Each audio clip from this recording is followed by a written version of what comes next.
Director of Heroes Foundation,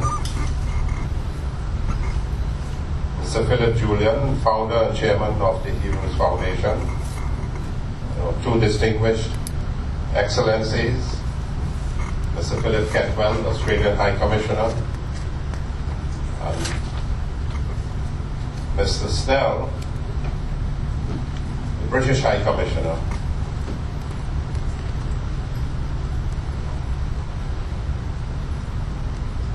Other members of the Heroes Foundation,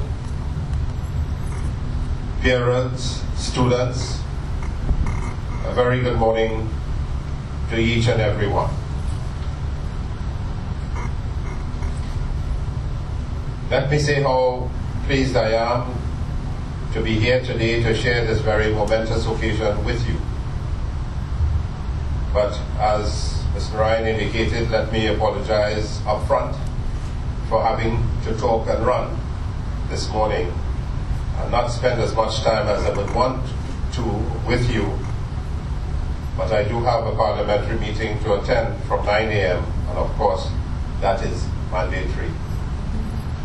However, I decided that attending this event, even for a short while, was very important. If only for me to express my congratulations and gratitude to the organizers of the Heroes Foundation. Someone asked me only yesterday who were my own personal heroes. And it made me think of the term and its relevance to our modern day society. You may want to ask yourselves, who are your heroes? You see, when I was growing up, heroes were essentially movie characters, mostly the cowboys of the films from Hollywood and other movies from India and different parts of the world. They were comic book characters like Batman and Robin, or for me personally, the sportsmen of the day, especially in my field of cricket, which I love so dearly. But life and living has taught me many things. And chief among them is the real definition of who or what constitutes a hero. I can tell you it is not always as cut and dry as the heroes of long ago fiction, where the heroes had superpowers and the villains were the embodiment of evil. No, heroes are quite different today in many ways. They can be found in the faces of men, women, and children around us. In fact, even in some of our pets. And they are essential to the progress and development, not just to our society, but to humanity. Every society needs heroes, and every society has them. The reason we don't often see them is because we don't bother to look. There are two kinds of heroes. Heroes who shine in the face of great adversity, who perform an amazing feat in a difficult situation. And heroes who live among us, who do their work unceremoniously, unnoticed by many of us, but who make a difference in the lives of others. Heroes are selfless people who perform extraordinary acts. The mark of heroes is not necessarily the result of their action, but what they are willing to do for others and for their chosen cause. Even if they fail, their determination lives on for others to follow. The glory lies not in the achievement, but in the sacrifice.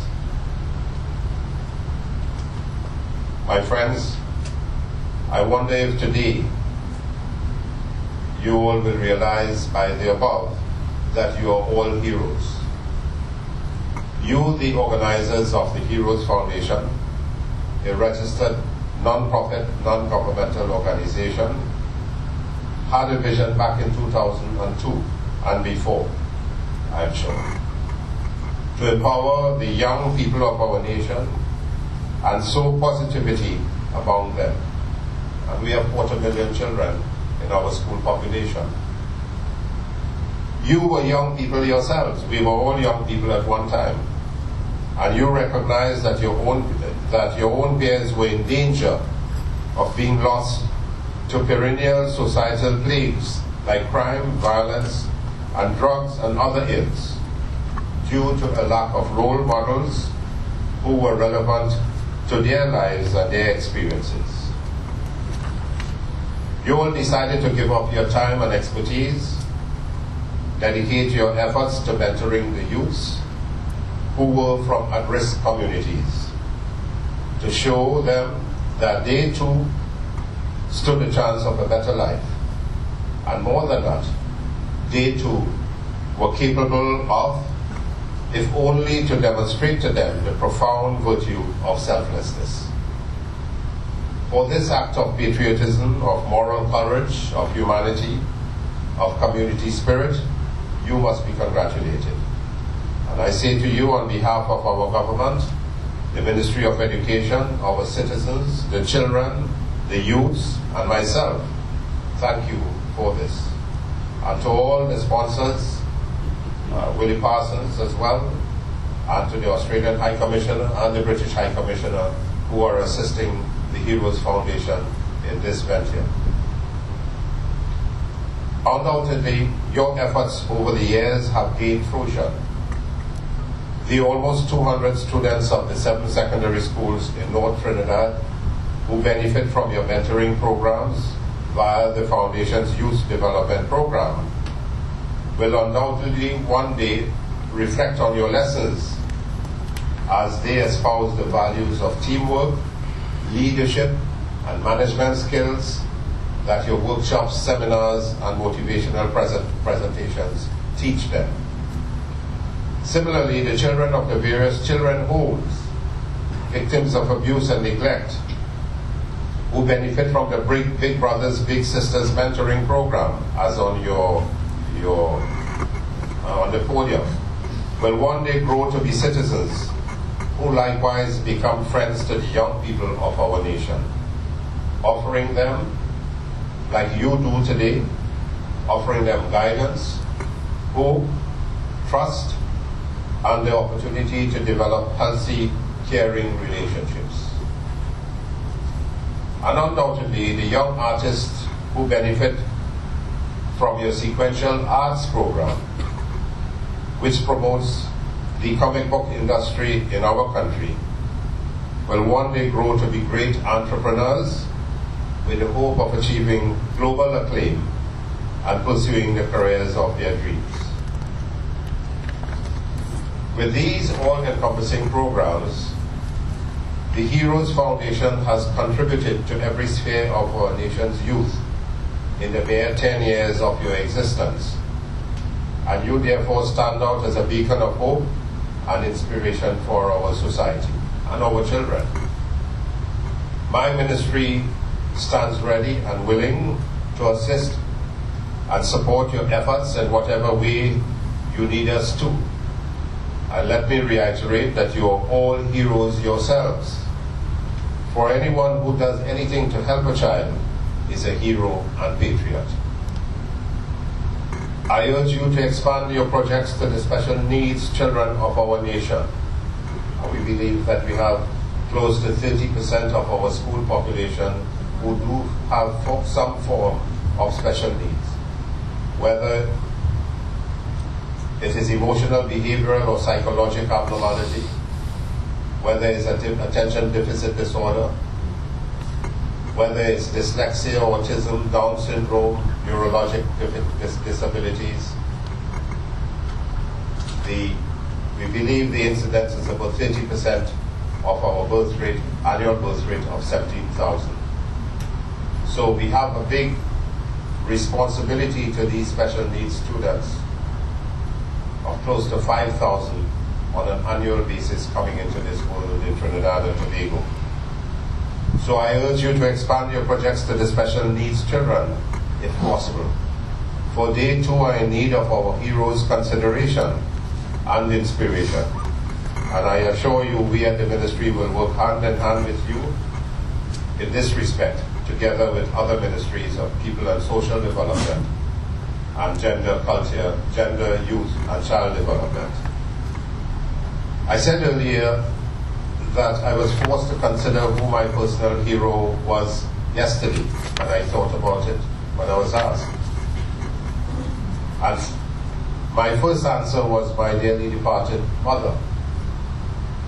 She was a housewife who couldn't read nor write, who got married at age 13, but who raised 8 children out of poverty and illiteracy in a time of what some may term colonial oppression, to lead their children into paths of professional jobs and national recognition. Doctors, politicians like myself, a lawyer and my dearly departed brother who was an appeal court judge and who acted as Chief Justice on, I believe, 1 or 2 occasions. Businessmen and engineers like my other siblings. She, like so many other women and people at that time, was simply governed by a wish for her children to have a better future, as so many of your parents desire, and driven by love and commitment to them and to this dream. I salute her today, and I salute the thousands of mothers and fathers throughout the length and breadth of Trinidad and Tobago, as I salute all the people like you who are governed by that dream also, to make the lives and futures of our children better. I said before that heroes are no longer as cut and dry as fiction would have us believe. But one definition remains eternal, and that is a hero is a person who has, in their own way, courage, strength, morality, and the ability and drive to withstand adversity. May God therefore continue to bless us all in this room and for all those who are listening to us. And may we all continue to be inspired to use it for the betterment of our nation's future, our children. Thank you very much.